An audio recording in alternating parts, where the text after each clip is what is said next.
এ ভাই, তুমি বড় হয়ে কি হতে চাও? আমি বড় হয়ে ডাক্তার হতে চাই। ও আচ্ছা, এখন তুমি কোন ক্লাসে পড়ো? পড়াশোনা চাইরে দিছি, এখন আমি চুরি করে খাই।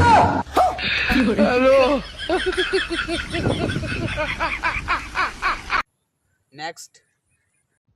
আব্বা, হ্যাঁ ক। আব্বা, তুমি যে খালি চাকরি চাকরি আরো, আমি একটা এরুম কাম পাইছি, আধার তালি দিলে এটিয়া। আমি জানতাম বাবা, তুই আমার কষ্টটা একদিন বুঝবি। আয় তারা, আয়, 10 টাকা দে না। আব্বা তুমি? ছোরের বাচ্চা, এটাই তোর ইনকাম, খারইস।